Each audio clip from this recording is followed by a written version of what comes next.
Hello.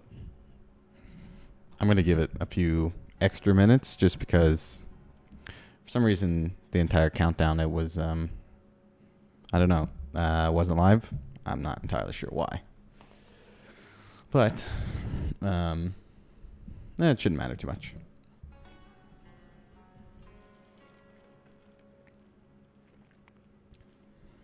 Awesome. I will be right back in probably 30 seconds to a minute, and then we can get started. So 1 second.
All right. I'm back. Okay. How's everyone doing? Hope everyone's well. It's been a while.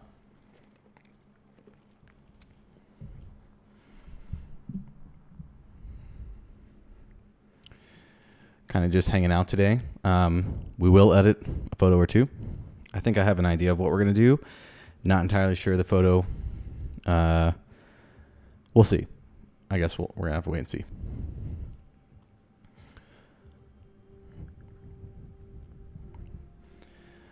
All right. Well, we might as well just switch to this at least. Okay. This photo is already edited, but it is from this day. I think we're going to be editing this photo. It's the one that I need for one of the videos I'm working on. I will say it's interesting because before doing video, there are definitely photos I probably wouldn't spend as much time on or a lot of emphasis on.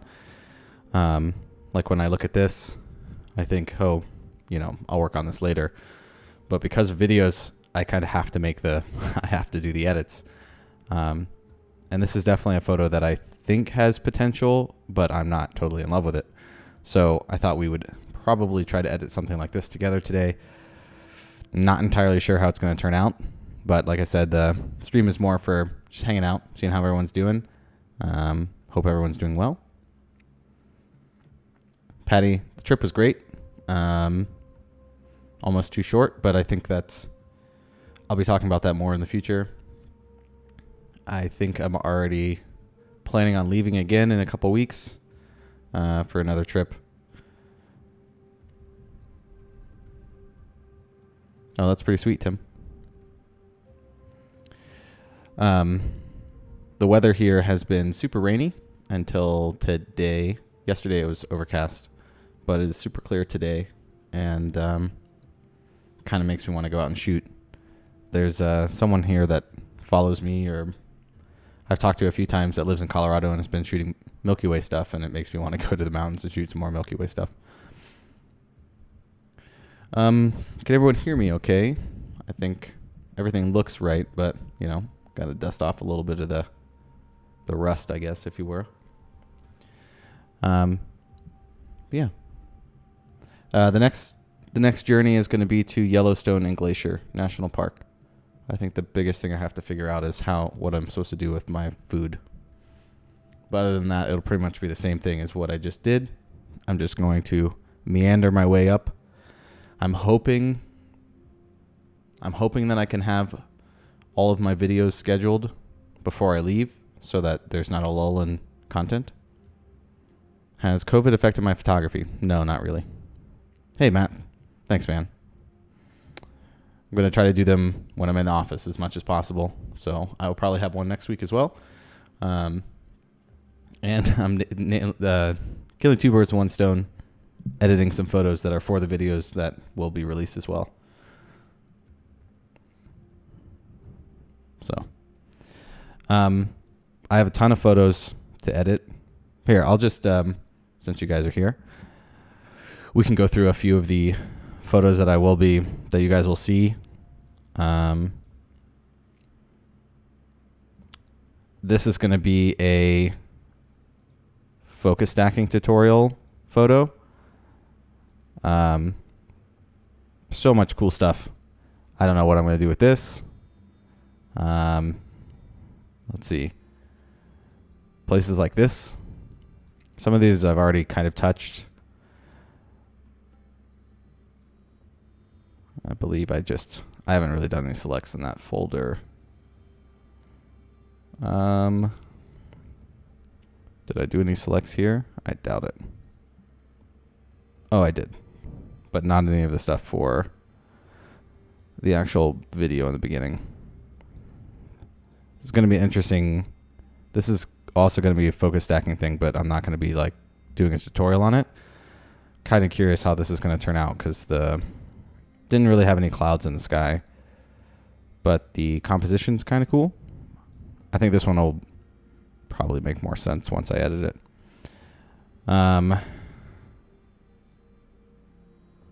Quite a few photos to go through. Obviously, while I was there, I was doing as much selecting as I could. But a lot of the times I don't finish edits until I get home on bigger screens. But there's a ton of stuff to go through. Today, like I said, going to be doing one that's for the video that I'm working on now that I'm almost done with. It's not as exciting as some of the other stuff, but I think there's enough potential here that maybe it turns out okay. Oh, they're already doing reservations? Okay. Well, usually if the reservations are like Rocky Mountain, I'm in there before 6 a.m., which I think is usually the typical starting point for the reservations, I think. But I will check it out before I go, Patty. Hey, John. How's it going?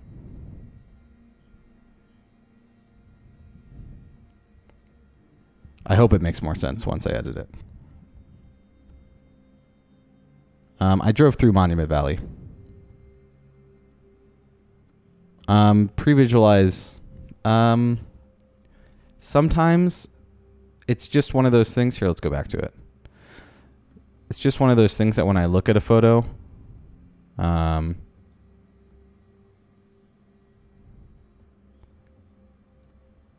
it looks kind of dull, like these kind of a singular photo here without doing anything to it, doesn't exactly do anything for me. But I think with some focus stacking and a little bit of light painting, something like this can really come to life, but I'm not entirely sure. One of the things that I really want to highlight with this particular photo whenever I get around to editing it is all of the texture that's in the wood, which is why focus stacking it will be important.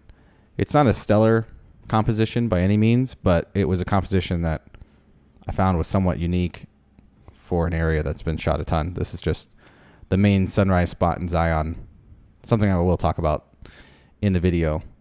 But it's hard to really, in my opinion, it's hard to really see the potential of a photo when I'm just looking at one particular thing. But if I imagine all of this in focus, darkening these areas that are a little bit more busy, painting some light onto the wood, and then having this background, let me find the one that's more in focus, should really make it stand out, but I'm not entirely sure. Oh, before I take the shot. Yes and no. Sometimes it's just a bit of luck. In terms of I take the shots and then hope they turn out. Actually, the photo we're going to be working on today is kind of like that. So I took these shots with the hope that there would be more cloud coverage. So even though this photo doesn't do these clouds justice, because this is not what it looked like in real life because it's still flat, this was exactly what I wanted in a photo. The problem was the composition I found, the clouds just didn't move enough into the sky. So if this area had been just a tiny bit more into the sky here, it would have made a huge difference. It just didn't happen. But I still think there's a little bit of potential here. Patty, and to answer your question, I can show you. I did not go to Monument Valley in terms of like photography, but I stayed and slept in Garden of the Gods. I think it's what it's Valley of the Gods. Garden of the Gods is in Colorado. And I only drove through Monument Valley during the afternoon. It's still, the main area is still closed off to non-people that are staying there, I guess. It was cool driving through there, but it was super overcast, and I didn't really have any plans to stay in that area. I actually thought this spot was, obviously this is where I was sleeping, but this is where I camped. I thought this spot was really sweet. Also have a video for this, and what was really cool is waking up that day. Let me see. People in hot air balloons randomly showed up. So that was kind of sweet.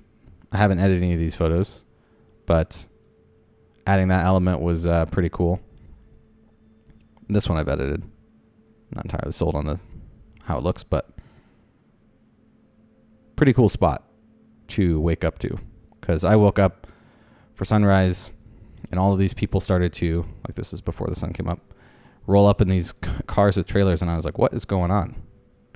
And then all of a sudden, this was happening. So that's kind of cool. Hey, Mazda. Thanks, man. Okay. I think we should get started on the edit and go from there. Again, this is going to be interesting because I'm not entirely sure how this is going to turn out. So I'm going to start with the dark slide, I think, because I think most importantly for me is making sure I bring out the color in these clouds, and we'll go from there. Don't think I'm going to need this bright spot. As you can tell, this exposure is probably pretty useless. I think I'm just going to use these two exposures, which has been happening a lot more recently. I think it's just because the range in this shot wasn't that large. I could actually probably recover a lot of what's in the sky in this singular shot as well. But I like the tones in this dark shot a little bit more. So I'm actually going to bring up the exposure a little bit here. Bring down the highlights. And again, I'm really just focusing on the sky, because I know that that's not what the colors look like when I was there. And that is definitely far too blue. But I really just want these to look like what they look like when I was there. Is this not in focus? Oh, that's not good. Huh. Well, that's a problem. Let's see. Do I have one that's in focus? Where is this photo?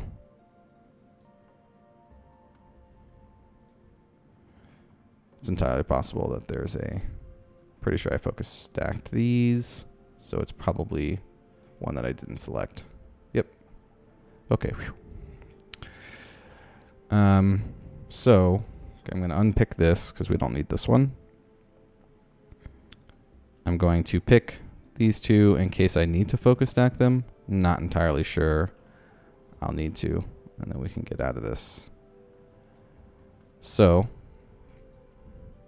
I'm going to check focus in a little bit. Let's work on getting the colors right in the sky. I'm going to reset this. Go back into this. Okay, that's the correct one. All right. So let's redo what I did. Landscape. Let's see what auto does. Yeah, that's actually probably a bit closer to what it was.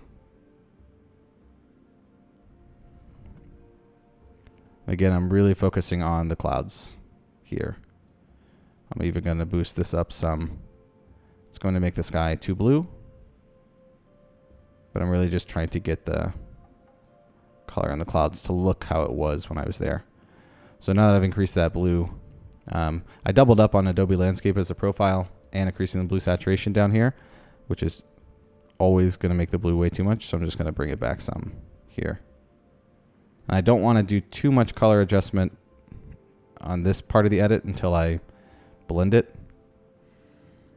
I just want to get these clouds looking how I want. So let's probably remove the dehaze. I can add that in later. Get the color balance right. Let's bring the exposure up like I did last time. And then bring the highlights down a little bit. That'll make it easier to blend when I'm blending to the brighter version. Hey Falco, how's it going? Okay, now it looks like this is pretty close to where I want it before we do a heavy edit, because I'm going to do this light adjustment and then let's bring down the sharpening, blend them together. So I'm going to bring down the sharpening to like 20 and bring up the detail. And I'm not adding any contrast in. Okay, that's looking pretty good. So I'm going to copy all on that, and I'm just going to paste it to this one, even though I might not use both of these. I'm going to check the focus now and see where it shifts. So let's get in here. This looks like it's in focus all the way until here. And then I believe I only did 3 focus points. One of them was definitely here. Maybe this one has everything in focus. I think this one's pretty close. Let's look. Because if I have to focus stack and exposure blend these, it's going to make things a little bit more complicated. Nope, it looks like I'm going to have to. Okay. Well, that's fine. Yep.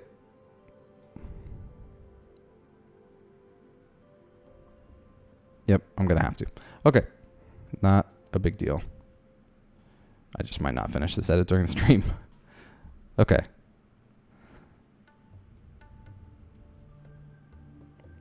Yeah, Patty.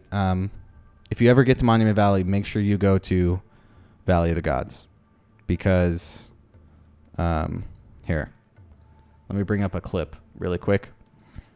Let's see if I can find this GoPro clip.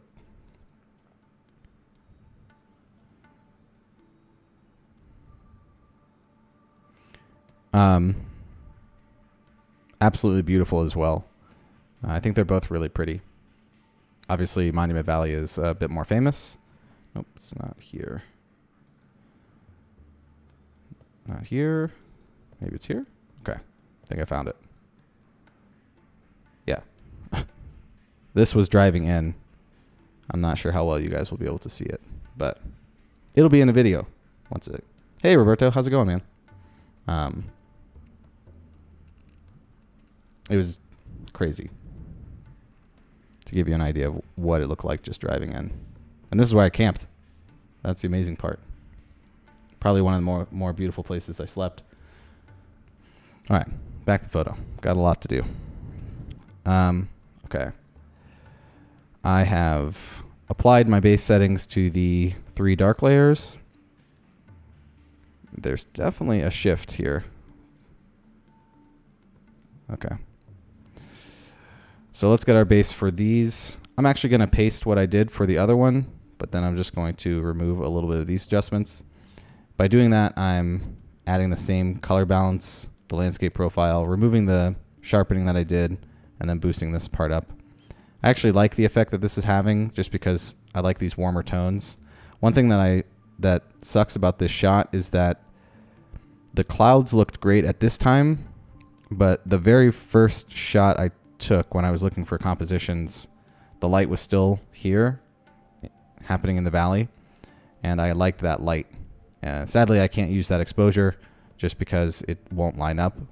But what I think we can do is paint enough light in to create that effect. So these look a tad overexposed, so I'm going to bring them down a little bit. And I'm going to bring the highlights down a little bit. And I'm wondering how hard it's going to be to blend that sky in because it's so dark. So, I'm trying to make my life easier. But I don't want to bring this too dark.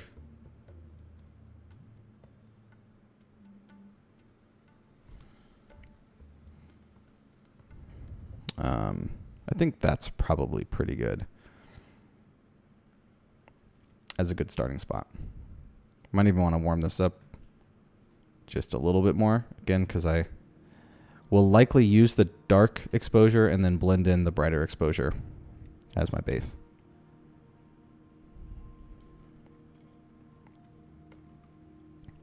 Graduating from college. Well, that's a big milestone, Roberto. Does that mean you're going to be taking more photos? What are you going to end up doing? Yeah, it'll be interesting to focus stack and exposure blend this image live because sometimes it just doesn't work how you want it to and you have to fiddle around with it. I'm hoping this one works pretty easily. I think this is pretty close to where we're going to want it to blend in. So I'm going to copy these settings from this one and I'm going to paste it into these two. You can see it warm up a little bit, get a little bit darker. Then I'm going to take the 3 dark exposures. We're going to right click, go to edit in, open as layers in Photoshop, and I'm going to wait a little bit. Architecture. That's cool. Grad school in Milan. Well, I will say that I was not a big fan of school, so I was very glad to be done with it when I finally finished. And I know architecture is not an easy degree. So congratulations. And going to grad school in Milan sounds like a lot of fun. I actually, this contest that I won, Roberto, or not won, second place. I guess, I don't know how it works, but apparently the top 3 people of the contest get their photos put in some gallery in both Berlin and Milan. Not entirely sure to what extent, but maybe I'll visit Milan. I don't know. Okay. These 3 are in. I am a little bit worried about this one. All right, let's make sure we have, I'm going to make sure how do I want to do this? So this has got to be the sky. Yeah. So you have to be careful about your order of here because they need to be exactly the same as the order that you're going to do your other set of exposures. So my top one is going to be the closest focus. And the next one will be the middle focus. And actually what's really interesting is I actually think that this back one is going to be most of the focus. But I think we're going to do it this way.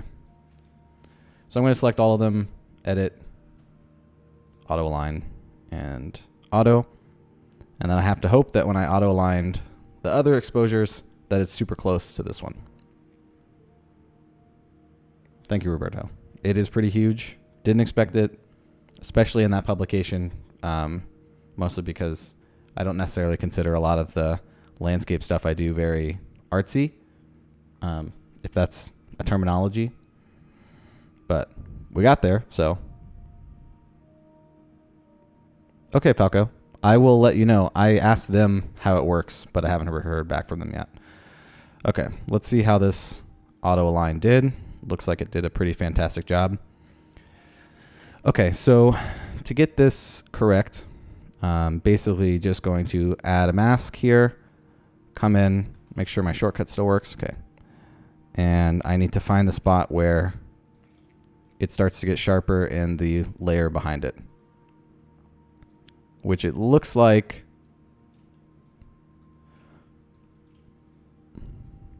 I could probably get away with just, here, let's go all the way back here. It looks like it starts to fall off right in this area. Yep. So, knowing that, I'm just going to take the lasso tool and just casually do it this way. I didn't get everything there because let's make sure I get everything. I'm holding shift to add to the lasso there. And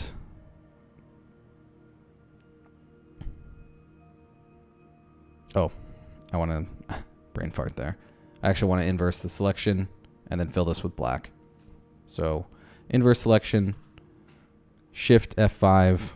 I'm not going to do foreground color. I'm going to do background color only because black is in the background at the moment. And that should now mean that everything in white that you see over here in this mask is what I'm using for this particular layer, and everything in black just reveals behind it. The reason I had to do that invert is because, well, I wanted everything at the top from this point up to be the layers below it, because that is where my focus shifts. I know that might be a little confusing. You can do it the opposite way, where you fill black at the bottom, but then this would be the bottom image if I was going from the back to the front. So if I started with the sky version, or the sky layer being the sharpest at the top, like up here, I would do it in reverse. So now I'm just going to go through and turn this mask on and off and see if it looks pretty good in terms of focus. So I actually think our line is, nope. Okay. So here, as I'm turning this layer on and off, you can see that this is now blurring. So I think it's a bad blend, and I got to figure out where. Man, it looks like almost everything is in focus besides this little foreground spot. Let me look down here. Huh. Okay. Well, that makes this a tiny bit more complicated. I'm going to undo what I just did. So I'm going to delete that layer mask. Because what I think is happening is that this layer right here, this middle layer, the only thing not perfectly in focus in this middle layer is this rock right here. And then everything down here and behind it is in focus. So I actually think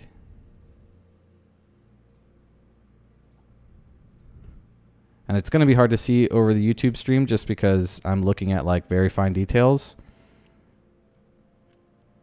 So what I think I'm going to do, we're going to create a layer mask again. And then I'm actually just going to select just basically the rock,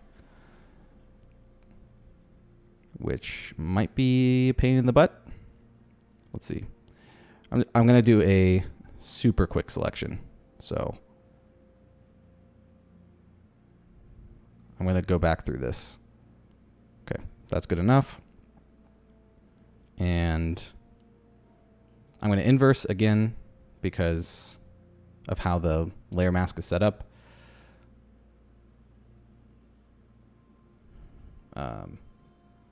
And then I'm going to switch these so I can fill with foreground. So now the only thing from our top layer is this white little area on our mask. And everything below it is the layer below it. But I want to go through and refine this a little bit and make sure it's looking pretty good. It doesn't look too bad, but when I add sharpening and stuff back in, this little area that is behind the rock is definitely going to become more noticeable. So I'm going to have to adjust that. No, I don't, Falco. I never get it to work right. This takes a lot more time, but every time I've used the automatic focus stacking thing in Photoshop, it just ruins my images. Here, I'll show you. I can undo this. So if I go here, edit, auto blend, and stack them. Now watch, it's going to work the one time I'm on live air stream, but in my experience, I've never gotten it to work how I wanted it to. There's a few YouTubers that suggest using it, and I think it's a bad idea. Okay, so let's see what this did. So it's using, see, this is the part that I don't understand. So this is the auto thing. And it's using spots from up here for this part of the photo. And I can see visibly that this part right here is not as sharp.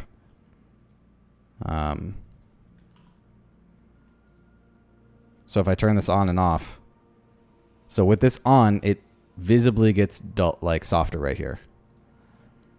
And this is why I never use it, because sure, it got this spot kind of, but then what is all this other stuff? And technically I could go in and fill that in, but that seems like more work than just doing it manually. Yeah, again, I'm not going to call any names out, but there are some pretty popular YouTubers that suggest using this.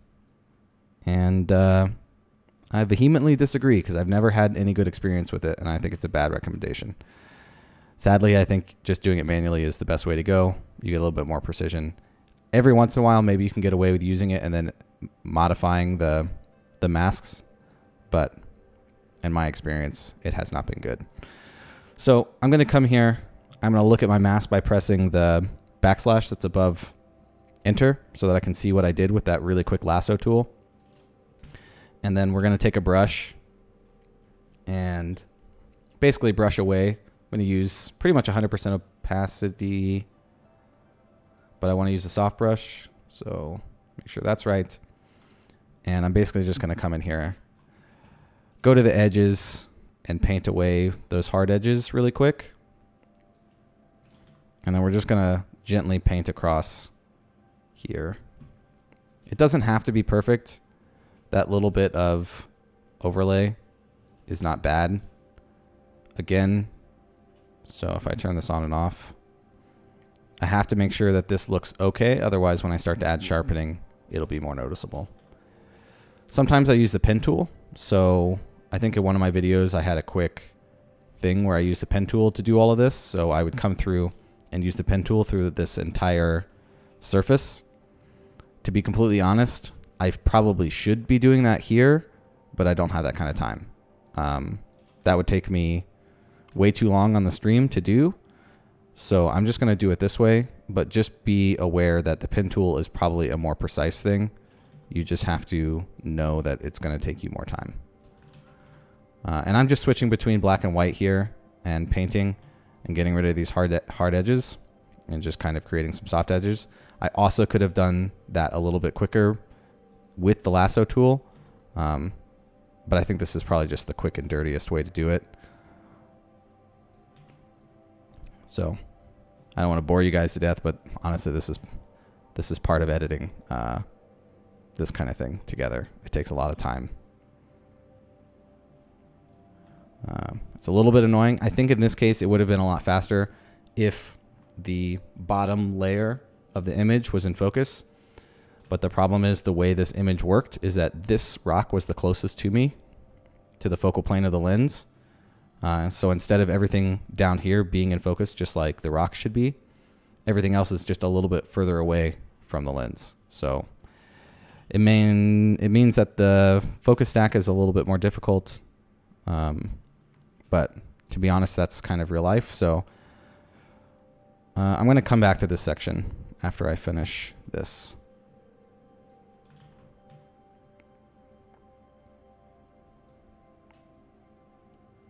And again, I'm trying to explain things as I do them, so I apologize if things don't make total sense.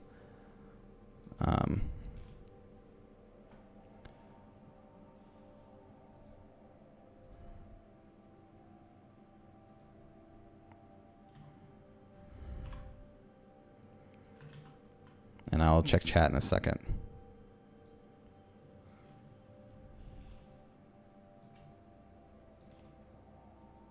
Again, this is a very tedious task. Do not recommend doing it unless you really care about the image, to be honest. Or you're learning. If the image is like whatever, but you took the time to take multiple exposures and take multiple focus points and you're learning, that's fantastic. Then sometimes doing this is worth it. I had to do it quite a few times on images that didn't turn out, but the process of learning it was really important. All right, so let's get rid of this. And then I need to turn on and off to see where this shifts. It looks like this is pretty close in terms of focus.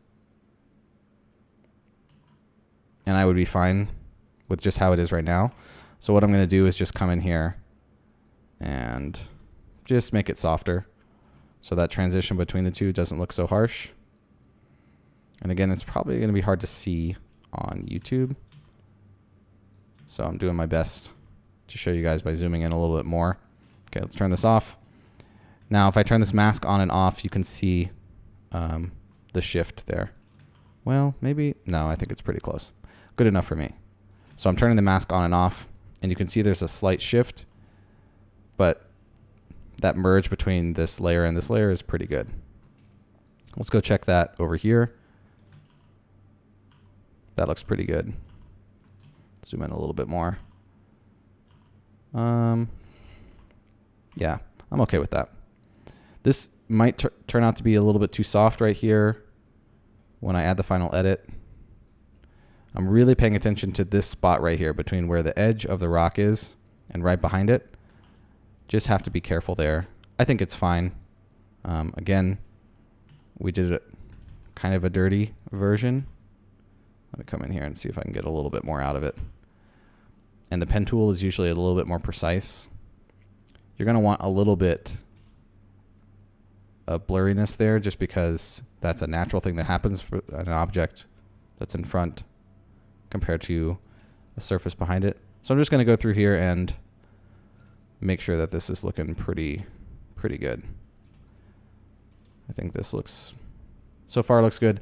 A lot of the times those little details aren't going to show up until you start adding contrast and sharpening in, which is why I'm paying so much attention to it now, even though it might not be as noticeable.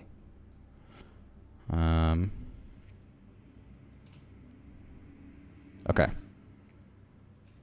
Let's check this spot.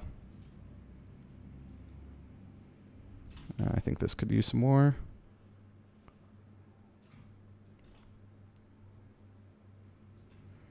Okay, I think that's looking pretty good. Okay, so that's blended in. What I'm going to do is I'm now going to turn this layer off, and I'm going to come through and then find where the focus shifts on these two layers. Hopefully it's easier than the last one, and it's just a plane, but it's looking like maybe it's just this rock. I'm okay with this being a little bit out of focus if it needs to be. So all of that's in focus. Yeah, again, I think it's this rock that's in focus in this frame. What about these? And everything else behind it is not. So I think we're going to do a very similar thing for this. Let's see. Yep, we're going to do basically the same thing. So it's going to be a little bit extra work, but hopefully it's worth it. Maybe I should use, nope, we're going to do the same thing we did before. So I'm going to add a mask. I'm going to invert it this time, and then we'll just do it where I fill with white for this part.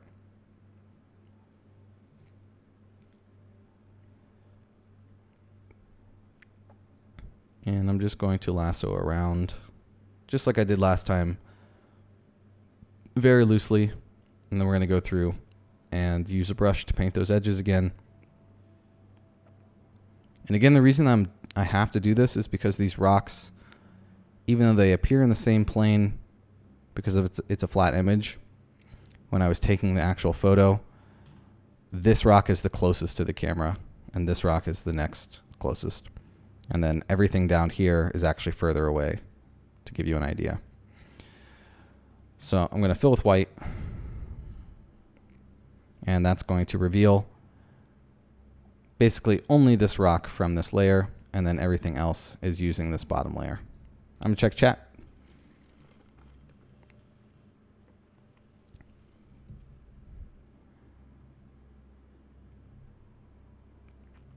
What aperture did I shoot? Great question. Probably f8.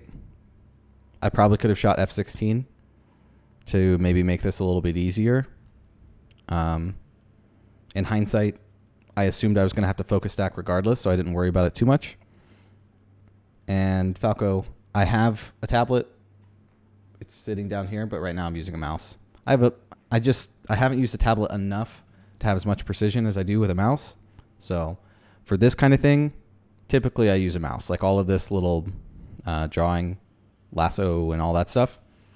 Now, if I needed to do some kind of pressure sensitivity blending, I would switch to the tablet, which is probably going to happen later. Okay, so let's go to this and do exactly what we did last time. Just going to come in, I'm going to deselect, and we're just going to do exactly what we just did. And hopefully this is a strong enough blend between the two. Now, if you watch my video that's on focus stacking and exposure blending, the focus stacking portion of that video is much easier than this one, just because the way the image was, the bottom sliver of the image was the most in focus for one of them, and then it just kind of went up from there, just because of how the image was taken, and because the objects in it just gradually got further away from the bottom of the frame to the top. This is the very first time I've ever actually encountered what I'm doing right now, which is there are objects in the middle of the image that are closer because of the focal plane between my lens and the object. So I'm kind of actually doing this on the fly. I didn't actually expect to do this, but it makes sense now that I think about how the image was taken, that would be the case, just because these rocks are the closest thing to the lens. So just a little bit of extra work. I don't think it's too bad. We're going to see what the end result is. And it's possible that maybe all of this isn't even necessary. You could get away with just one f16 exposure of maybe the sky. But for example's sake, and just because I'm a perfectionist, I have the images to do it. I don't even know if this image is going to turn out to be worth it. But I'd rather get it right if it is worth it. So there are a few photos in my portfolio that I didn't know would turn out. And I kind of half-assed them at first because of that, and then I had to go back and redo all the work because I half-assed them at first. So I'd rather just do it right, and even if the image doesn't turn out, that's okay. Not entirely sure this is where the focal plane is correct. I'll check in a second. Just going to go through and make sure all of this is blended somewhat. And again, it doesn't have to be perfect just because the focus shift is very minimal between the two images. So a little bit sloppy painting here isn't going to hurt anything. Now, if you had super sharp differences between one focus point and another, you might have to get a little bit more precise. But thankfully, it didn't shift all that much. Okay, so I'm going to come down here. I'm going to zoom out just a little bit, and then I'm going to turn that mask on and off. So that's with it on, off. Okay, so most definitely this whole area is more in focus. So I'm going to have to paint that in. Let's look over here. On. So this whole area is more in focus for the background. Off. Okay, looking pretty good. Let's check this spot. Okay, everything good here. And again, I'm using my shortcut to turn this mask on and off. That basically just shows me this full image. And then when I have it on, it shows me the background layer. So everything is good so far except for that one little section we're going to change. Looks good. Looks good. Let's come down here. Okay, this is definitely more out of focus. I'm fine with that. That part I'm okay with. Looks good. I think the only spot we need to change, definitely need all of this needs to be. So I'm going to quickly, well, let's look right here and see. Yep, okay. So I'm just going to lasso this. This whole area needed to be added in because it's more in focus on this layer. And I'm just going to fill with white. And here I'll show you the difference. You guys can probably tell. That's what it was before. That's using the layer we're working with. Much better. I also think that I need to, oh yeah, this whole part needs to be added in as well.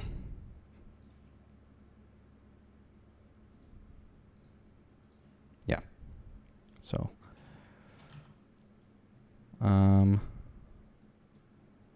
let's add this whole part in loosely, just like we just did with that one. And then we'll come back through and touch it up a little bit. So add that with white. And there's definitely some edges right here that need to get fixed, I believe. Yeah, most definitely. Let's look right here. So all of this. Okay, so all of this area is also more in focus than this exposure. Okay, where does it shift? I think it shifts about here. Right here, it looks like. So I'm going to do this. Fill with white. Now let's come in here and turn our mask on and off.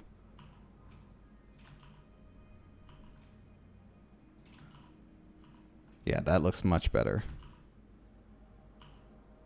So mask on, mask off, and it looks like I got, so I put the focal plane about right here. So if you're looking right here at this line, which I'll go back through with a brush, as I'm turning the mask on and off, it doesn't look like there's a focus shift all too much. That looks pretty good. There is a little bit of a shift right here, but I'm okay with it. Okay, so let's go through and brush this with a gentle brush.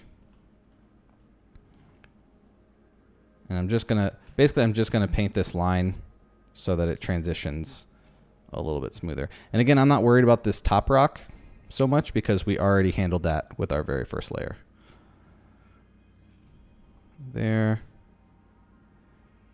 There. And now if I go into those spots and watch myself turn off this mask, and again, as I turn this mask on and off, it's basically revealing this bottom layer and then showing me this layer over and over again to see if it blended well. And it looks like, let's go over here. It looks like everything blended really well. So this is with the layer mask off, meaning all I'm seeing is this image, this middle image. When I turn the layer mask on, it's using that bottom layer, and that looks pretty good.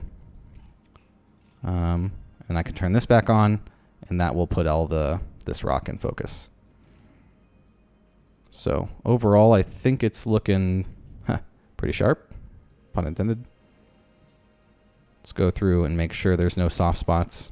I think we're almost done with that part. I'll check the chat.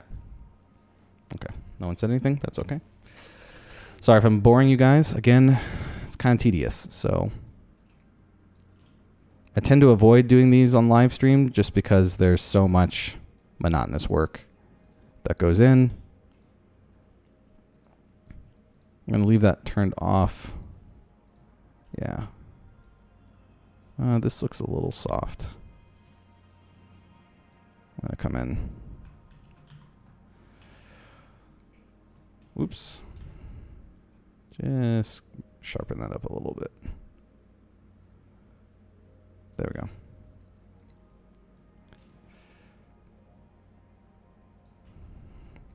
Just worried about these soft edges because they are looking pretty soft there. And I'm working on the top layer now just to fix this. Let's see.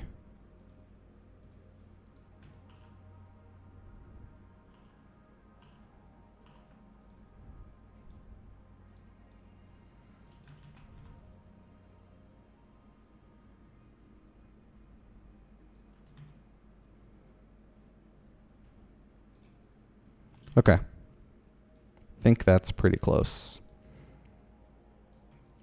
Let's check back here. I'm going to turn this layer off again. Turn this one on and off. Looks good. Everything there looks good. Okay. I think that basically everything is in focus like we want it. And I can see my plane shifting right here. Yep. I think we're good. So if I turn this off and I look through the image to see what parts are blurry, and I add this part on, yep, sharpens everything up there really well. And then if I come to our foreground rock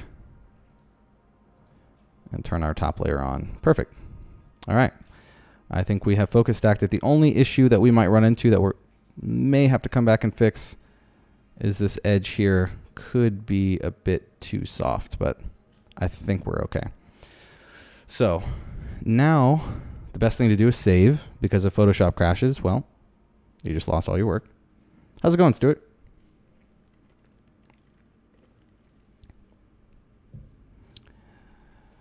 So once it saves, I'm going to show you what we're going to do so that we basically the trick. By the way, Falco, was it you? Yes, I think it was you that asked about using the automatic focus stack thing. Another reason not to use it is if you're ever exposure blending, you can't do it. Because if I use the automatic exposure blend or the automatic focus stacking thing on these 3 dark exposures, and then I open up the 3 brighter exposures, it's just not going to work and use it. So what I'm going to do is basically take these exact masks and apply them to the 3 brighter exposures. So we're going to come back into Lightroom. I'm going to right click these, edit, open as layers. And I want to make sure that they open in the same order as the other ones. Give that a second, and then I'll show you how we're going to move them over after I align them. I have to cross my fingers that the auto align thing auto aligns the exact same way that the darker exposures did, but it typically does. I haven't had too much of an issue with that. So hope everyone's having a good time, enjoying the stream. Definitely have less viewers than normal, but I think that's probably because I just haven't been active on YouTube in the last month.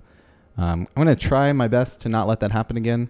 I will say, given my current situation of living and all that stuff, I'm not sure how much I'll be able to live stream consistently, but I guess it'll just be a special treat when I can. So,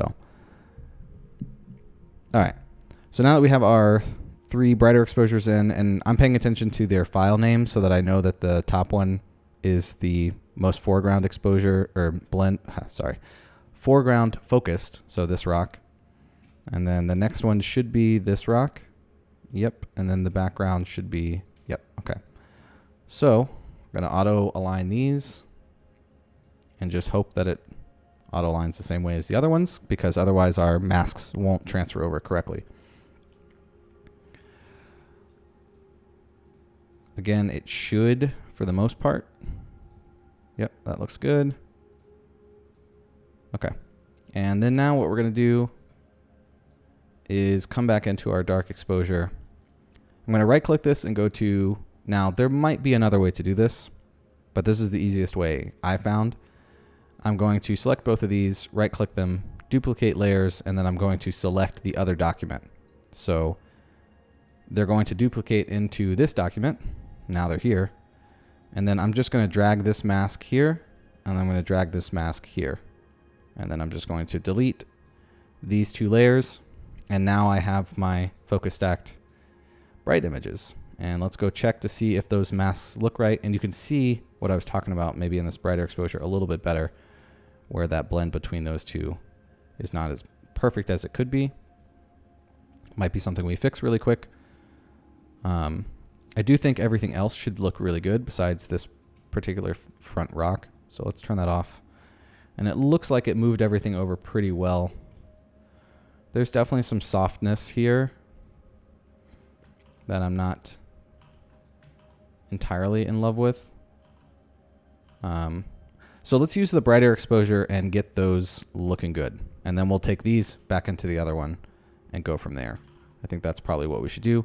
I will mention it's obvious. I think that going from the dark exposure to the bright exposure, it's actually probably easier to focus stack on the brighter exposure. Maybe that's where I should have started. But that is how basically you prep an image to focus stack and exposure blend the same image. That's the best way that I found. Maybe there's another method that you guys know. Feel free to let me know if you do. Okay, so I'm going to come in here and just fix this edge. And I'm going to be painting with white. And I just want to, there's little soft spots that are going to be hard for you guys to see. And I just want to fix those pretty much.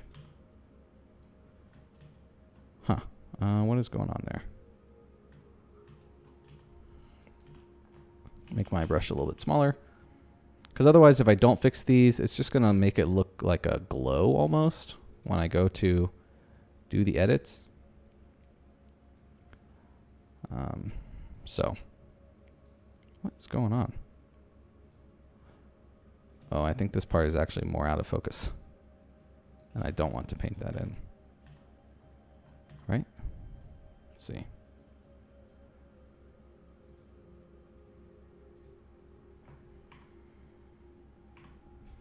I would be correct. Don't know why I'm painting that part in. That is on the exposure below. So, let's go back, paint this back in with black. And we're not going to touch that. I'm going to come back down here. And it's going to get a little pixely. There we go. Much better.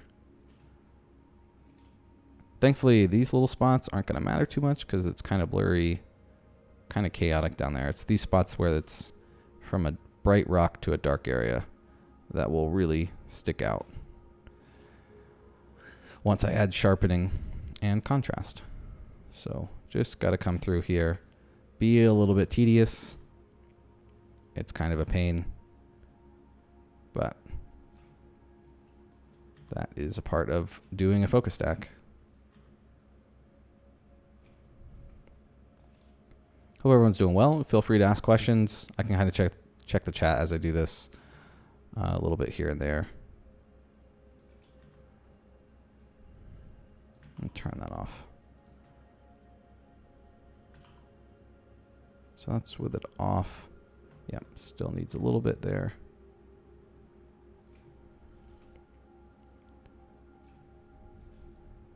It's not going to be absolutely perfect. We're getting pretty close.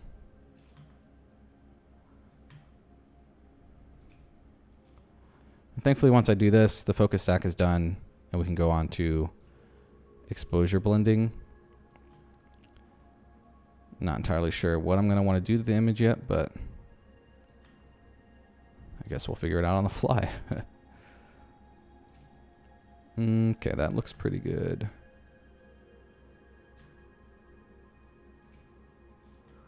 It's this spot I'm super worried about. I can just tell. Okay. I think it's looking a little bit better. Now I could switch my brush to be a little bit more, have more hardness. That might be a good idea. But you gotta be careful because if you use too much, it's just gonna create like a line, which is not what you want. I think that's pretty good. This spot still looks blurry. Let's go in here. I think it's actually just blurry in both images. Okay. Huh.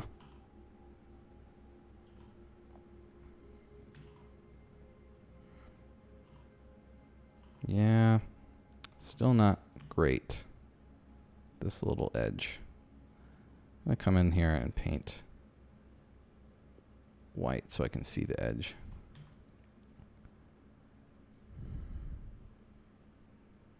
I was sleeping in the car. I'll show you in a second. I do not pitch a tent. I have a bed platform that I built modeled off of Nick Carver's. Got a video on it. But that's also going to change because I think I'm going to be permanently living in my car come the fall. So I have to do a build out of that. It also makes making these videos a little bit more difficult, but that is something I will figure out how to do as I reach that point. But for now, the bed platform that I have in there is good enough. So I don't want to spend too much more time on this because sometimes this can get just super tough. I just know that this edge is going to show up Let's do that. Let's increase our hardness a little bit. I know that this edge will show up.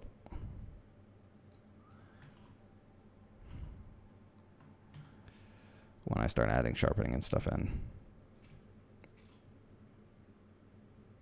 And I think that's probably pretty good. Yeah. Okay, let's check this one. I'm not as worried about this rock. But there is some softening right here. Oops. Just need to come through. Just touch up that edge really quick. Yeah, that looks much better.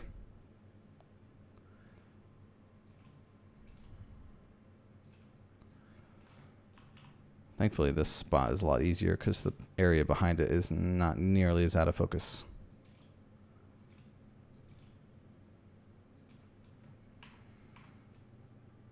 So that's nice.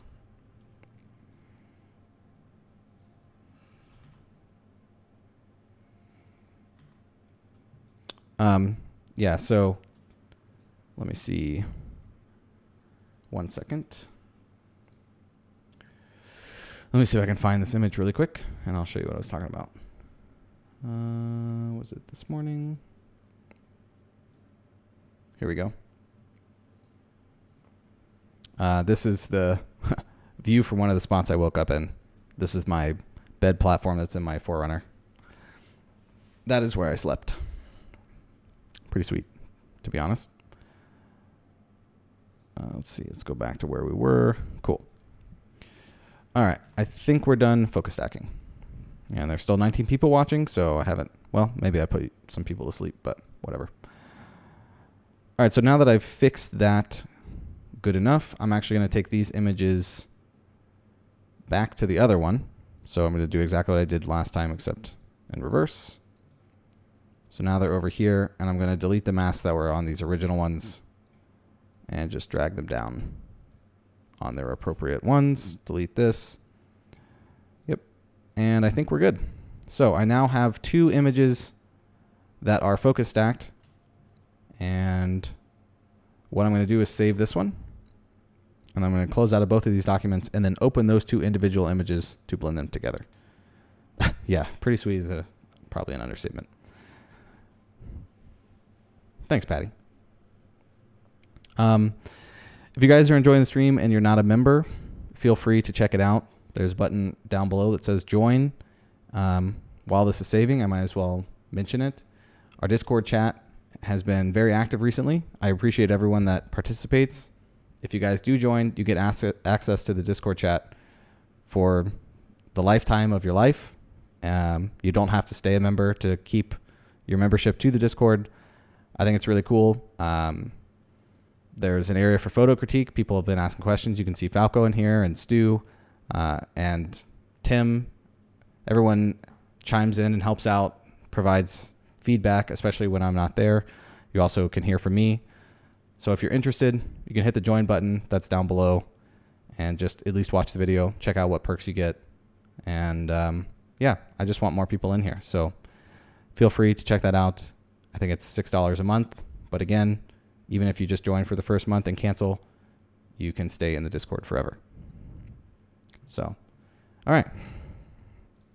Now that that's saved, what I'm going to do is I'm going to close out of both of these. Technically, I can flatten this to where it's only one image to save space. But if I ever want to come back in here and fix a spot or something like that, I can do so. And I could technically flatten this one and leave the other one with the layer masks. But for now, I'm just going to close out of both of these after I save this one.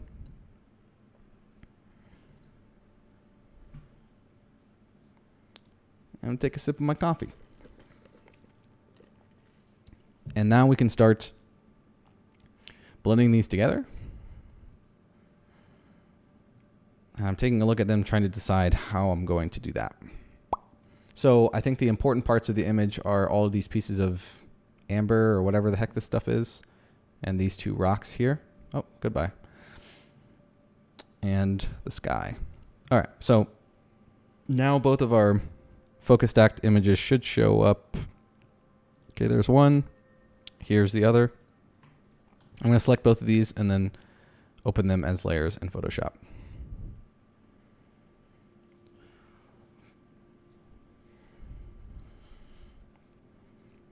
So now I should have two focus stacked images that are ready to be exposure blended. And I think this is very important.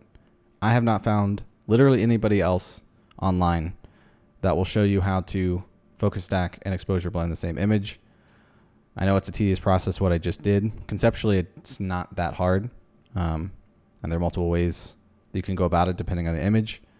But I do think it's important because it's something that I see a lot of people do, but no one ever talks about how to actually do it. So there you go. That's how you prep it to take a focus stacked image and exposure blend them together. So I'm going to, just in case, even though they should be pretty close, select both of these and go to auto align layers. And that should add just an extra bit of detail to make sure they're aligned. And it looks like they are pretty well. And then, like I said, we're going to use our dark layer as our base. And then I'm going to paint in light into the image. So I'm going to grab my tablet here because this is the point where I want to use it. I'm going to dust it off a little bit because definitely got a little dusty. And plug it in.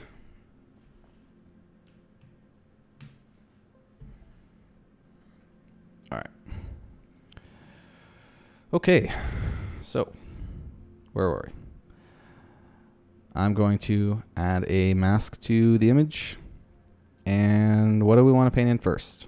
I guess we can start painting in light on the rocks. Let's start with the crystal thingies. Let's go from there. So I'm actually going to use this layer as my mask just because it's a little bit brighter. Doesn't really matter how you do this. Oh, these are dark, so that could be slightly difficult. Well, let's just do this. Let's start with the rocks. Make that selection, turn this back on, select our mask, come in here. Definitely want to increase my brush size, decrease the hardness. Man, I still suck with this pen thing. Change my opacity to probably about 30%. Make sure that the pressure sensitivity thing is on. Where the heck is it? Here? Let's see.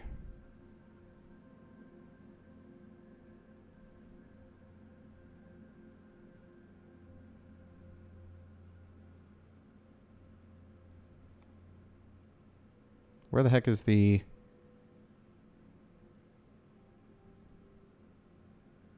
What is it called for... Why am I blanking on this? Scattering? No? Is it transfer? Okay, you know what? I'm not going to worry about it. I'm pretty sure it's this button right here. There we go. All right, we're good.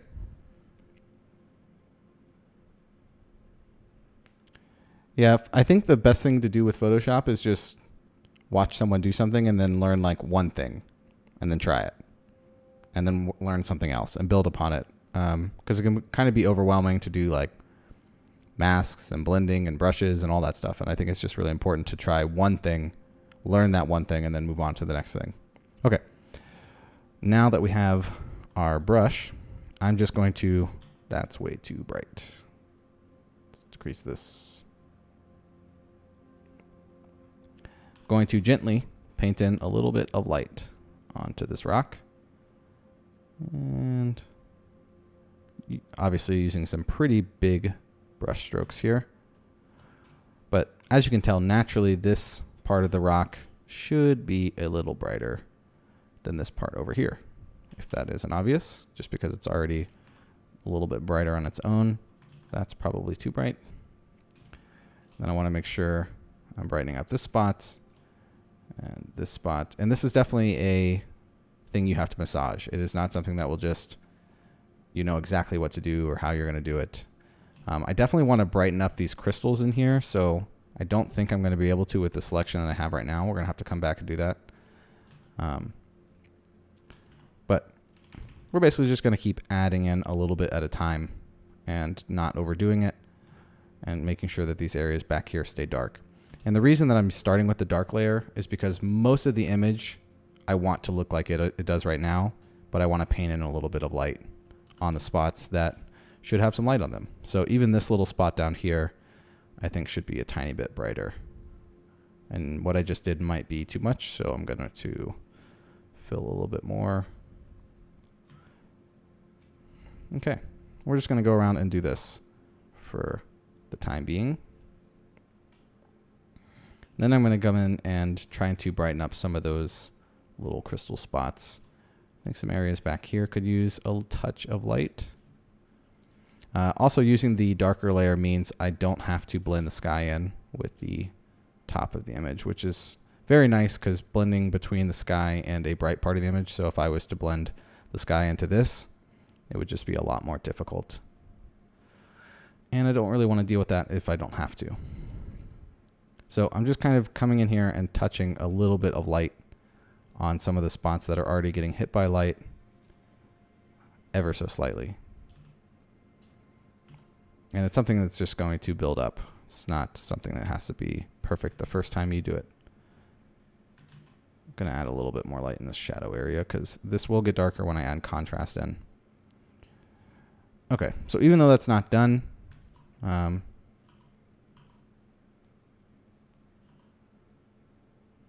why?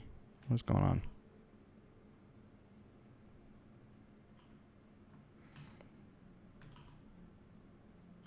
I don't think it's turning my layer mask on and off. What the heck is going on?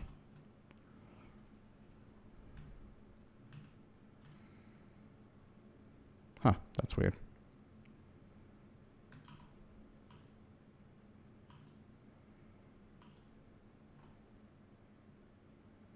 I am very confused. Okay, hold on.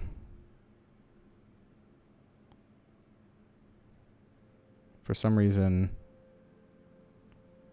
it doesn't look like anything I did just took. I don't know why.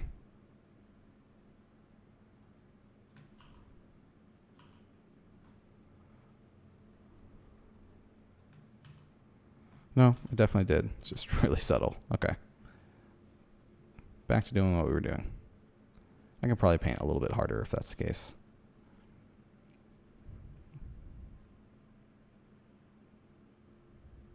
Oh my god, I did, Chris? Oh, that's embarrassing. Okay. Well, that means that we got to start over. Thank you for mentioning. That doesn't make sense, though, because I was painting with black, wasn't I?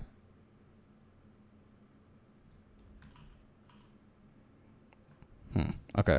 Just in case, we're going to start over. Sometimes that happens, but it looked like I was painting perfectly fine, and then for some reason when I was turning the mask on and off, it just wasn't working. Chris, if that's the case... Oh, okay. Well, then I was painting with white and completely messed that up because I wasn't paying attention that I didn't have the mask selected. That's okay. It's not like I did a whole bunch. I'm just going to auto align again. Thank you for pointing it out. That's what it seemed like, and I did not understand why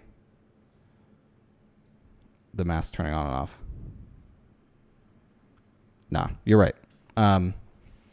The reason I couldn't tell is because if I was painting with white, it was brightening the image like I expected it to. But then I was turning the mask on and off, and I was like, wait, the mask is blank. So it's all good. It happens. I'm human, so whatever.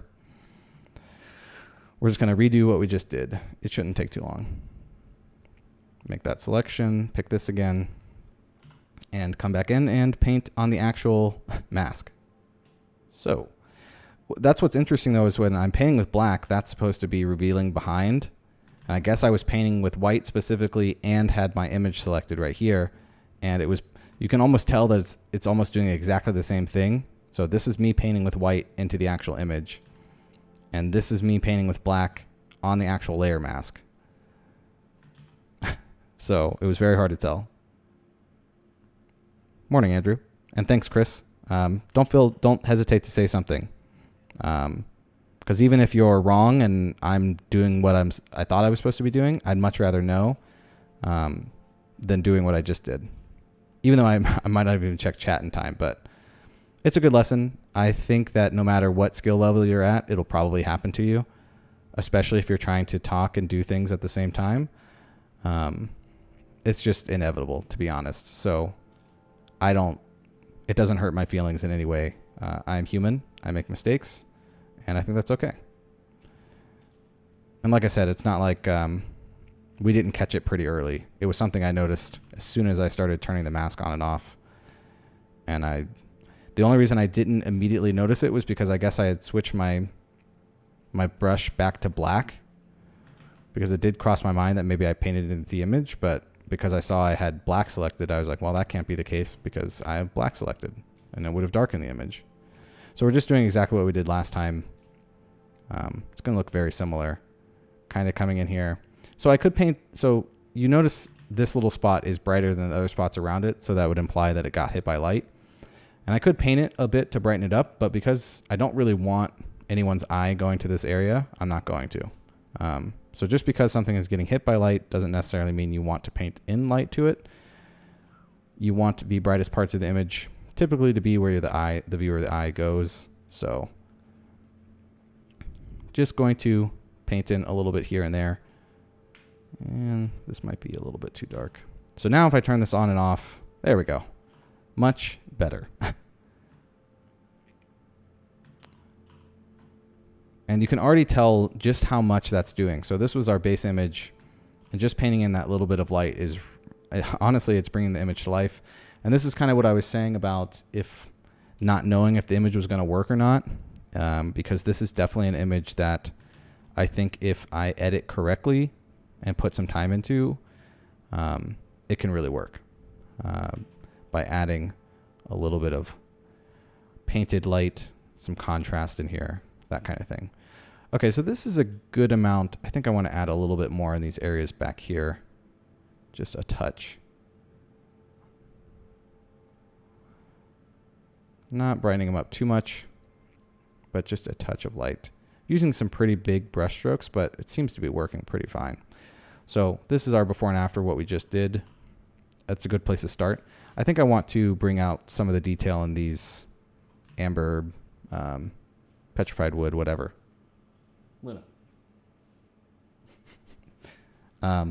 So let's do that. So what's going to be the best way to bring out those? Probably, nope, not that one. That's probably close. Let's try that. So I just did a dark selection. I don't know how well it's going to work.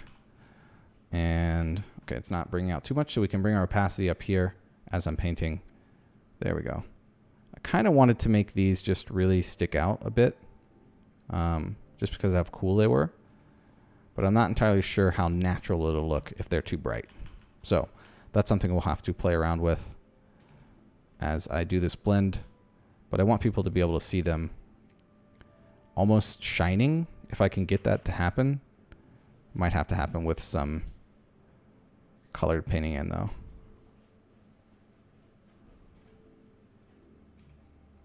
Hope everyone's having a good day. Feels good to be back in Photoshop. I have not done any heavy editing like this, and well, probably since the last time I streamed, to be honest. This image will be in my second video, so I'll have a video released on Sunday or Monday. This image will be in the second video, so not this Sunday, but next Sunday. So I'm going to really focus in on some of these little rocks, and I'm actually going to bring up the opacity almost to 100%, and then I'm basically just going to paint very gently into some of these rocks to hopefully almost make them highlighted a little bit. And again, we're blending this layer, and the rocks aren't that bright in that layer either. So I have to be careful with all this sandstone around it, because I really just want to emphasize the rocks. And it's possible I even want to use, it's possible I won't even be able to do it with a blend, and I might just have to paint in a little bit of light manually. Shouldn't be too hard. I just want a little bit of a glow in there though. Thankfully all of this is just one big rock, so petrified wood, amber, Same thing, I think. Whatever it may be. That's too much there. Let's bring this back down. And again, this is all about adding in small increments. Because what you want to do, a lot of the times when you're zoomed in like this and you're making adjustments, you really can't tell how it's affecting the overall image and if it looks natural or not. So you really have to do it and then zoom back in and then see if it was too much. So personally, I actually think it's too much now. So I need to come back in here and darken this. And it's very likely I'll have to brighten these spots with a little bit of touches of light manually, not blending them together. So I'm actually darkening these back a bit because I think what I just did was too heavy. Sometimes that happens, but that's why we work in small amounts and we check by zooming out. And it's very much a back and forth thing, at least in my editing. I think a lot of people ask questions like, how do you know what to do? And sometimes you got to get in here and do some stuff and then what looks right to you. So I think, I don't mind that, but I still think it's a little too bright. So I'm going to come back in here. We're going to keep removing some of what I just did. That was probably too much removal. I'm going to check chat.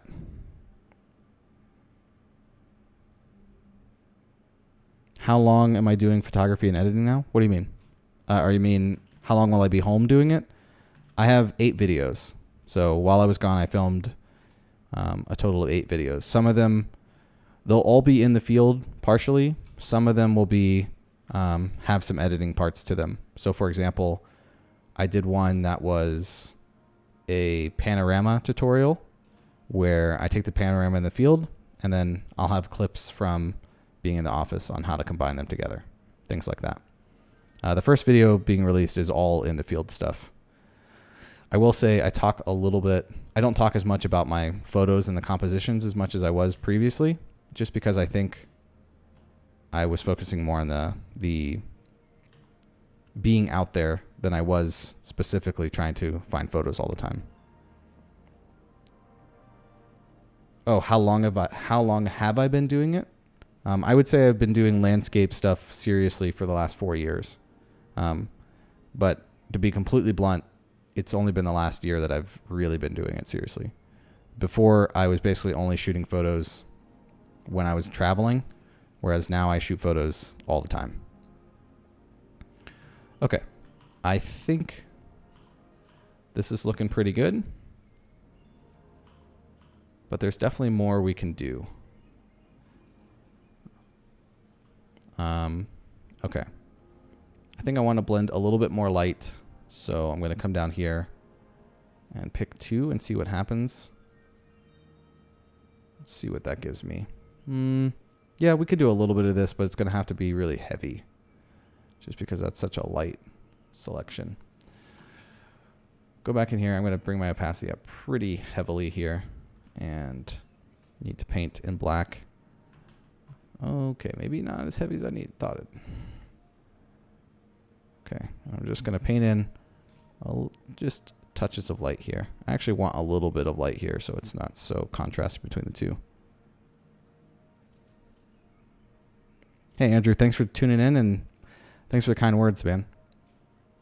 Yeah, I have 8 videos in the works. I'm going to try to get, in the next 2 to 3 weeks, I'm going to try to have them all edited and uploaded and ready to go so that on the next trip there isn't a moment of no videos, because ideally I didn't want that. I just had to accept that that was the case based off of what was going on in my life. And as much as I didn't want it to happen, it just had to happen if I wanted to do what I wanted to do. So hopefully that's the only point where I miss that much uploading, because again, I am trying to now do this full time. So it's pretty important to do it. I'm adding little touches of light here. It's going to kind of create a natural glow on some of these rocks, which is kind of nice. But that's what I'm doing right now.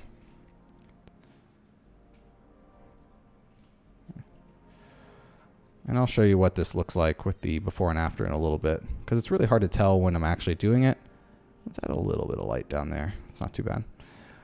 And it'll be something that you really start to see when you do the before and after.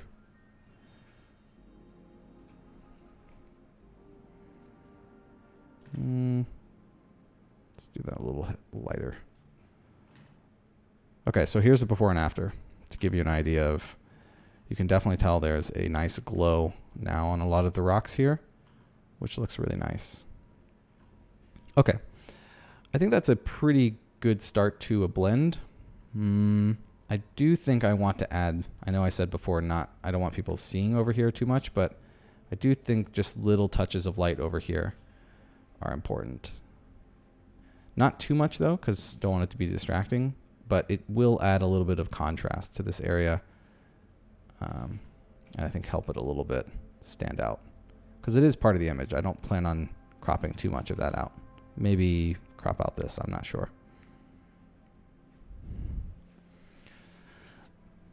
If you guys have any questions about what I'm doing, feel free to ask. Yeah. Okay. I think that that's a good start to the blend. What I'm going to do next is deselect what I had. We're going to paint in a little bit of color into the image that's also going to act a little bit like light. So I'm going to come in here. I might do two colors. I'm just going to come up here and try to select a golden hour kind of color. I can always change the color if I want to. That looks pretty good. I'm going to fill this layer with that color. We're going to create a mask. We're going to invert that layer so it doesn't show. Actually, before we do that, so you know, I'm going to switch this to soft light. It's going to create that effect. And I'm going to come in here, invert it, and then we're going to use that color. I'm going to use a mask here. Hopefully this does a pretty good selection. Let's deselect that and see what this one does.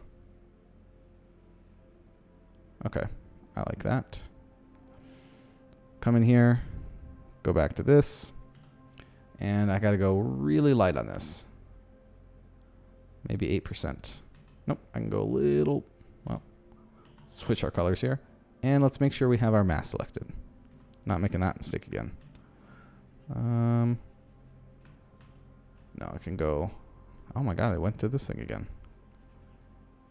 Okay. Is it not painting in anything? Why does it keep undoing? That's weird. Okay, not worried about it. All right, let's bring this up a little bit. 20%. And it's going to be hard to tell as I'm doing it, but I'm just going to gently brush in some of those tones. It's going to be really hard to see right now, but as soon as I do the before and after, you're going to instantly be able to tell what I just did. That's too big.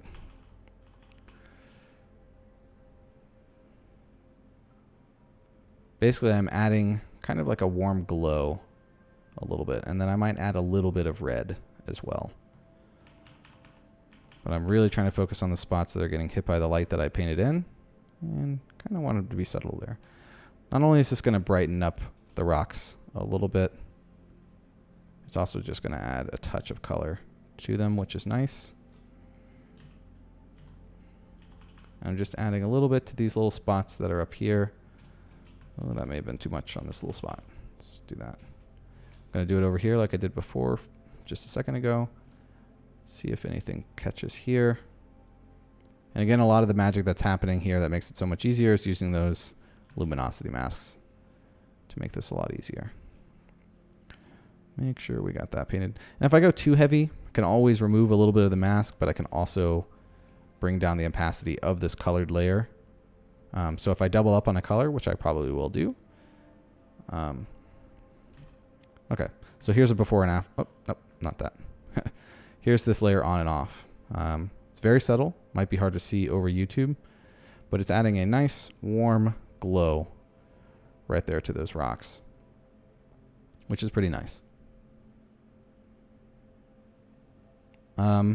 Nicholas, it's the same thing. I could have dodged and burned. I could have taken just this layer, probably, and dodge and burned. But because I knew that I was going to be using this layer for the sky anyways, I personally tend to like, if I can, the effects of using two exposures. If they blend well together, I just like that effect a little bit more than bringing up the brightness of this layer. Well, you can't see it because it's masked, but I just like this a little bit more. Gives me a tiny bit more control, but essentially it's the same thing. So if I wasn't blending them together and I only had this one exposure and I was just dodging and burning it, it's basically the same thing. The end result is relatively the same depending on how much detail you can pull out of like the darker areas. I just get way more, in my opinion, control and detail out of exposure blending. But it actually depends on the image. Sometimes I do have to use one image, which I've done on the stream before. Okay, so now that we've added a little bit of color to those spots, I really want to add some like hints of color to these darker spots. So we're going to come in here, try to find a mask that selects those darker spots really well. That one looks good. And then I'm going to bring my opacity down a decent amount because, again, this can get heavy-handed really quick. And I'm just going to paint in a little bit of color. And it's already too much right there. And this is also going to brighten up these spots a little bit, kind of like I wanted to before. And we might do something special with these if I want to brighten them up a little bit more. Just want to make sure you can see them in the image. Just because I think that's really cool. I think that was one of the reasons I really liked this composition, because the area that I was in, well, there's about 6 million compositions. And I particularly just found this one that I liked because these rocks being the way they are, with all of the detail and the hills here of these little things, I just really liked. So that's why I chose to try to shoot it. Didn't get the conditions that I wanted, but that's okay. I think this is too much. Yeah, this is a bit too much. Okay. It's looking pretty good, I think. I think we're almost done in Photoshop. So I will likely do more to the image than what is done right now. Actually, we're going to duplicate this layer, and then I'm going to actually fill with this cloud color here. Nope, that's too dull. Still too dull. I need more of a red. There we go. Probably something along these lines, and let's brighten it up. Yep, that looks good. Deselect, and then I'm going to fill. So I now have two colors. You can tell I have this color, so it's warmed it up a tiny bit, and then I have this red color to kind of imitate the color that would be happening from the sun behind me, to match the color that's in the clouds. But I am going to bring these down. I'm actually going to group these together, and then we're going to bring that opacity down just ever so slightly, because this is going to stick out more when I start adding overall contrast to the image. So something I like to do at this point is save the image, and then I'm going to go back into Lightroom, do my normal adjustments, and then see how it looks and see if there's anything I want to change in Photoshop, because I think it's pretty close.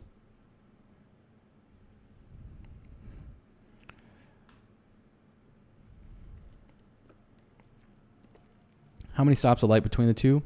I only bracket 2 EV, but I think I brightened up the dark exposure by almost a half before I brought it into Photoshop. So I would just say like 1.5. I totally could have gotten away with, I probably could have gotten away with just brightening this dark exposure. Oh, it's loading in the image we just did. I totally could have gotten away with brightening this and then blending the brighter version of this together. But for example's sake, why not use the brighter one that I took while I was there? Because at the end of the day, it's going to give me more detail than brightening the darker exposure. Okay, so here's our edit. first thing I want to do is crop this because I know that I'm going to crop out a little bit of this side to bring a little bit more balance. And that might be something I want to go back in Photoshop, and I might move this just ever so slightly. And I know I want to remove part of the sky. That's a bit boring. And I'm not entirely sure how much I want to cut off of the bottom, but maybe something like this. Oh, obviously we definitely need to get rid of this side too. And I think that's looking pretty good. So I'm going to come in here, add some contrast, and you could tell how much that changes the image already. I'm going to bring up the whites. And again, I'm doing this to kind of get an idea of what else the image needs. But something you should notice is, so if I went in here and took this dark exposure, hell, we can take a bright exposure, and I add contrast to it, it's not going to look nearly like it does in the image we just edited. But because I added those bright spots, those are going to get brighter when I add contrast, and it's really going to stick out. So something I noticed already is when I add this contrast in, is that these rocks look really good. I think this is about where, like, the brightness level I want them, but I need to paint more light into the background, most definitely. I'm going to add a little bit of dehaze only to make the clouds in the background pop a little bit more. Other than that, there's not obviously not a little bit of haze. There's not haze to really, mess with. And then I'm going to bring up the whites because our histogram is lacking brightness, and that should help a bit. And yeah, that's looking pretty good. Let's bring up the texture just a little bit, maybe by 10. I'm going to bring down the clarity because I like that look a bit.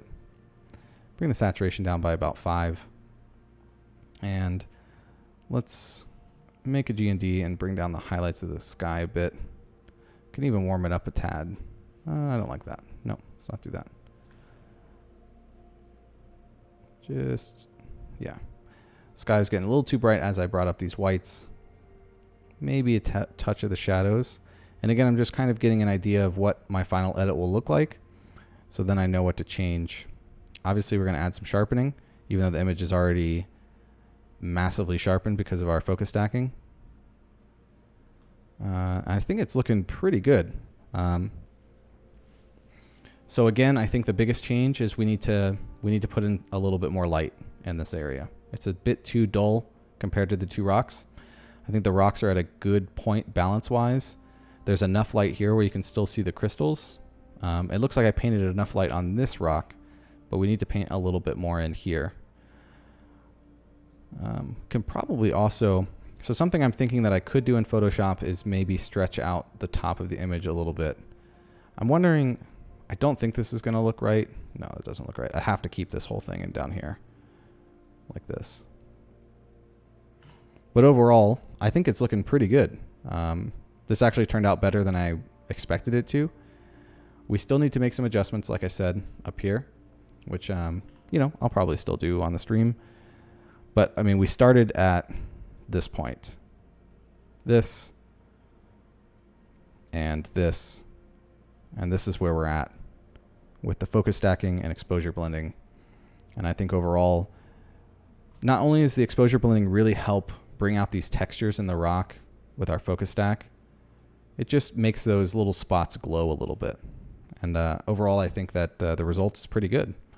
So I'm going to go back into Photoshop, and we're going to paint in more light in the background, I think. So let's do that now. Feel free to comment. I don't know what you guys think. But I think so far it's looking pretty good. Okay, so let's go back in here, turn these off, go back and make our mask selection. That's not what I wanted to do. I want this mask selected. There we go. Yeah, that's good enough. Can use that selection. And then I'm going to come in here and basically just work on brightening up this area. Can bring our opacity up a bit more.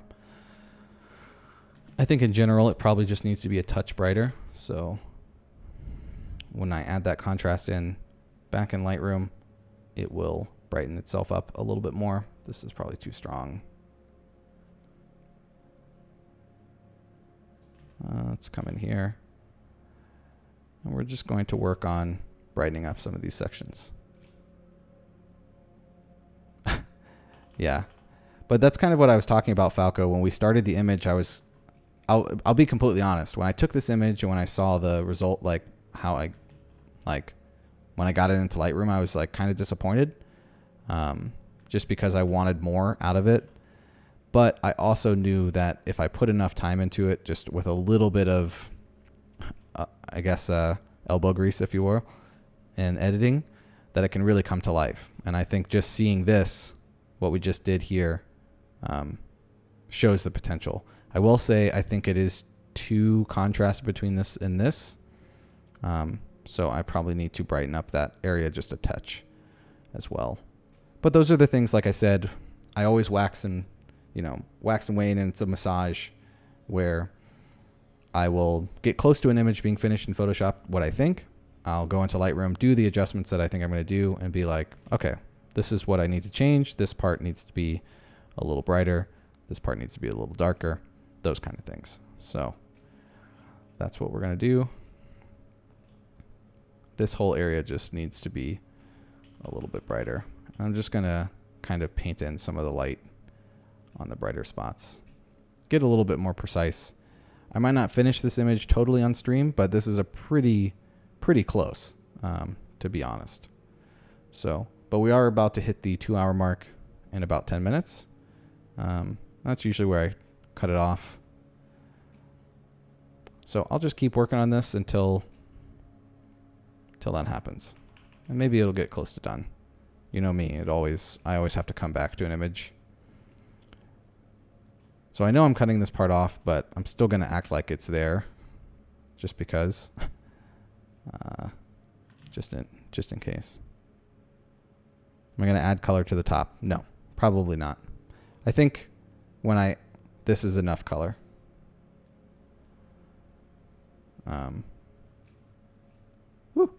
I think this is enough color. Also, I think it's over sharpened in that, so be wary of that. Maybe I will add a touch of color to the sky. I'm not sure, but I don't think so. And we're just slowly brightening that up. It's looking pretty good. Okay, let's take a little bit of time to brighten up these shadow areas really quick. I'm actually just going to use, that might be too, oh, that should work. So this is just going to be super gentle strokes, probably 10% down here. And I'm just going to use a big brush. I'm just going to paint a little bit of brightness back in to these shadow areas. These are going to darken again when we get them back in and add contrast. But let's see what I just did. There you go. Really subtle, but it should help a little bit. I don't want that contrast to be so stark between the darker areas and the brighter areas of these rocks. I mean, obviously I want the contrast to exist, but not as much as it was. So yeah, I think that's looking pretty good. Let's turn this back on. Let's go in here as well and paint in a little bit more light. So I'm going to turn this off, turn this off. Let's add a little bit more color to the background. There we go. Turn this back on,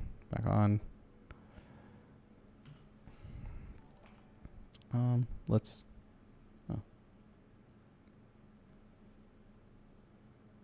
Michael, thank you. Thank you so much, man. Welcome. You should get there is a member thing, and then it has the Discord link. And once you're on the Discord, there's a chat that just says, hey, post your name here, and then I'll add you to all of the channels. Patty, did I save my Lightroom changes? So you don't have to save changes in Lightroom. I just did them, so they're all right here. And then all I did was I went back into the image. What's going to happen is when I save this TIFF, it'll save. And then when I go back into Lightroom, it should refresh using that image. I'll show you when I do it. Let me paint in some of this. Actually, I'll just do it now, and so you can see. It's going to take a while to save because it's probably a decently large TIFF file. Typically, when you're working with masks and stuff, these mask layers add a decent amount of data to the image, that kind of thing. Chris said, I mean the top part of the rocks, like how you painted on the rocks in the foreground. Yeah, that's kind of what I'm doing right now. Or what I was about to do. So once this saves, you should notice the darker areas get a little bit brighter. Sometimes what I have to do is let it finish, and there it'll go. So now it lost everything we just did, but all I have to do is click the top thing and it'll add everything back in. So there you go. So you notice that these areas are a little bit brighter. I'm still not in love with the mix between these rocks and the background. So it's just going to take a little bit more, but it's close. Yeah, exactly. Patty, that should answer your question. So when I reloaded, it loaded fresh, but all I have to do is click on this history thing over here and it'll just apply all the settings I did before.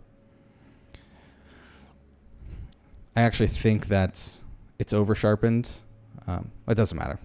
I'm not going to finalize the image right this second, but okay, let's get back in here and paint in. I'm actually just going to use my mouse and use a low opacity, and I'm going to paint in. Do I have my selection? That is the question. Let's check with a high. I cannot tell. Oh, it's because I'm supposed to be painting with white. There we go. Yep. All right. Pretty low opacity here.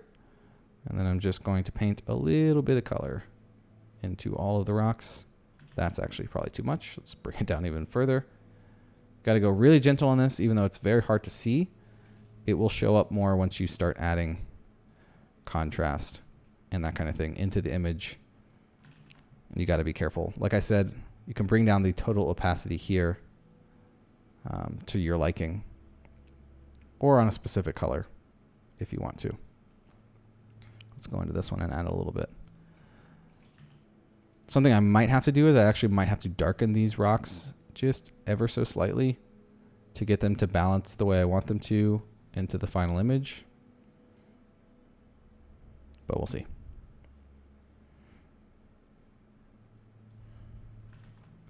I think we're very close to done in Photoshop though, at least with what I want to do. I'm actually going to come in here and do exactly what I just said. So I think I have the right mask selected. I'm going to have a very low opacity here. Remember, I'm using my mouse at the moment, not my pen. And then I'm going to paint to, well, I can bring this up a little bit. I'm going to just darken these rocks a little bit from what I did. Not too much. That should be enough. Yeah, something like that. And I'm just trying to balance the light here with the balance of the light in the background. I obviously want the rocks to be highlighted, but I want it to look natural. Something else I can do probably is crop out these sides. I'll do that later, just because I'm never going to use those. One thing I mentioned before that I might end up doing, so I'm going to flatten I'm going to stamp this entire image so I have a destructive layer right here. Something I do sometimes, depending on the image, I will warp it just ever so slightly if I want something in terms of composition or something to work a little bit better. So for example, I might just, oh, I did this wrong. That stamp layer was using my mask selection. So there we go. Try this again. So now I come in here and I might just change, for example, something like this to where I'm just bringing the image, just adding a little bit more to the top here. That might be too much, but something like this. This isn't an exact science. I do this sometimes with mountains, just because when you're taking pictures of mountains, a lot of the times with a wide angle lens, especially when it's decently far in the background, it just gets so small that it doesn't look like it's the right size anymore. Some people they wouldn't condone warping, but I think when I use it specifically, I'm trying to represent what it actually looked like in real life. So if I take a small mountain that's in my photo because of a wide angle lens, and I warp it to look bigger and then blend it back in, it's representing what it actually looked like in real life, a little bit more accurate. How do I become a member? Patty, it should just be, I don't know if you're on your phone or if you are on a computer, but there should be a join button right down below. Here, I'll just bring it up and I'll show you. Appreciate you asking. Thank you. But there should just be a join button right here if you're on a computer. If you're on a phone, other people have mentioned that it has been difficult. They can't find the button. I'm not exactly sure, but it should be right here. And then that's how you sign up, and it'll introduce you to a members area and that kind of thing. So thank you for asking. If you're interested, if you can't figure it out and you're really interested, you can always email me and I can help you out. So I think that's where I'm going to end this stream. Let's see where the final image was. I'm not going to do this warp yet because I haven't really had a chance to see if that's what I want to do. I'm going to save this, let it save into Lightroom, and you guys could, I know there's only 10 or 12 of you here, but if you have any more questions or anything like that, feel free to ask. Yeah, that's where I'm going to leave this edit. It's almost done. I probably could finish it in the next 20 minutes, but I will admit when I'm streaming, it's difficult for me to really focus in on the things I want to change sometimes and finalize an image. So a lot of the times the images I've edited on stream, I let sit and I'll come back to and might make small adjustments depending on that stuff. Yeah. What Stuart said is that if you are on a phone, just go to the channel and then the join button should be there. Okay. So this is pretty close to where we ended up. I think it's over sharpened though. Let's bring that down and then let's remove the clouds from the sharpening as much as possible. Yeah. And I think this is looking pretty good. I think from where we started, the image looks pretty solid. Maybe something I'm not necessarily throwing into my portfolio immediately. I do think this, like Falco said, this would be a great image for print. I really wish the clouds would have been more pronounced. Like I said, this is unedited, and let me just show you really quick what these clouds actually should have looked like in terms of color. This is about close to what they should have looked like. That's probably too much. But to give you a general idea, I really wish I would have had this amount of clouds above the composition. It just didn't happen. But it is what it is. So yeah, I think we took this image pretty far. I don't even think I'm done with it yet. There's a few things I need to change. So hey, Patty, thanks for joining. Thank you so much. Thanks. Oh, I don't know. I'm pretty sure when it said Michael became a member that was like a month old, but oh, I got donations. Oh, Falco, you just, okay, you didn't need to donate that much. Thank you. Thank you. A few pictures to come. Okay. Well, the ones that I edited for sky replacement could work. I just try to avoid it. Now, I wouldn't be opposed to using the sky from a different angle of the exact same spot at the exact same time, because these images were not taken very far apart from each other. I'd be okay with that. It's something I might try just because this is the clouds that I want behind this, but that is a larger process, not something I'm going to worry about right this second. Okay, a few images that are in the video that are going to release on Sunday. None of them are like super spectacular or anything, but I do think a few of them turned out pretty nicely. I got some drone images in here. These three are just drone images from the morning I woke up in the San Juans. Didn't edit this one. Black and white edit. This is probably my favorite one from the day. It was just driving around. I posted this on Instagram yesterday, I think. This image is super simple, but I really loved it because of there's a lot of detail and like all these little because of the way the sun was glistening on the snow. All of these little spots I just really loved. And that's pretty much it. There was one drone shot from this day that I think is in that video. It's this one. But those are the images that come from the video that are going to be released on Sunday. Actually, yes. I think this image is on Sundays. But anyways, thank you guys for joining. I'm going to chill for a second. If you guys have any questions or want to ask anything or anything like that, feel free. I really appreciate Falco again. Thank you so much for the donation. That was very kind of you. I really appreciate it. I will say that this trip that I took, I spent $600 alone on gas. So it can be costly to be out there. I will say I probably drove a little bit more than I should have, but I really appreciate it. And Patty, thank you again for becoming a member. There's a members area. It'll show you the Discord thing if you're interested. I highly recommend it.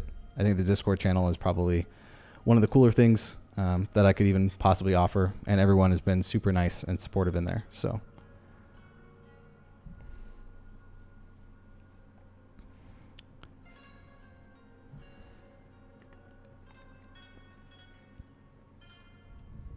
yeah, man, if I could get sponsored by Toyota, that would be sick. I'm really trying. I have taken more photos of my car than, well, I didn't take more photos of my car than landscapes, but I will say, like, pictures, I did send them this photo, and I'm like, hey, you know, where are you at, Toyota? I mean, to be fair, this spot was just epic, so it's hard to beat. Falco, thank you, man. Seriously, it means the world. You guys, thank you.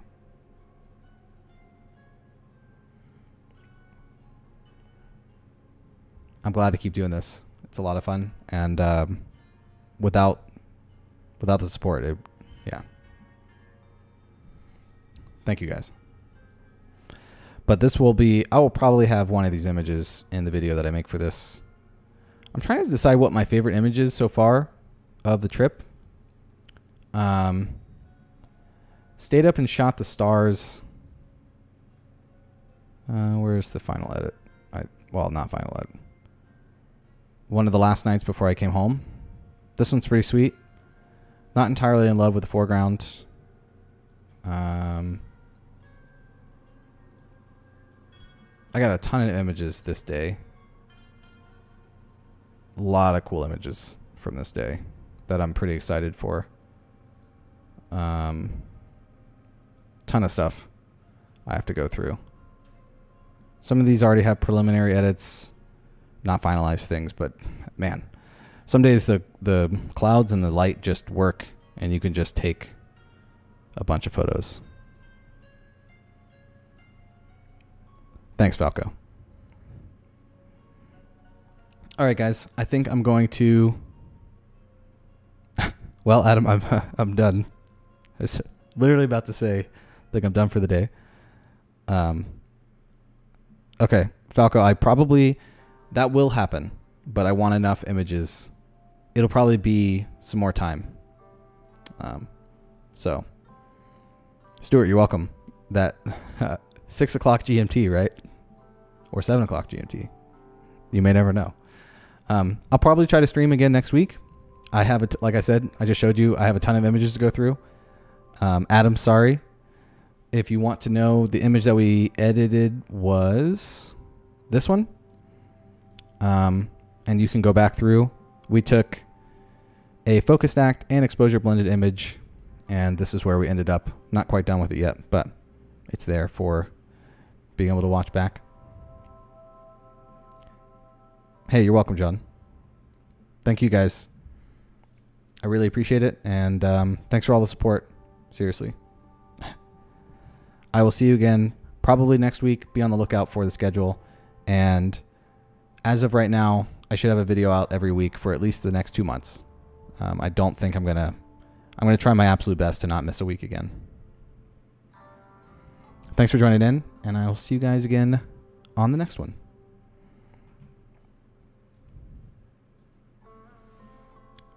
Have a good day, everyone.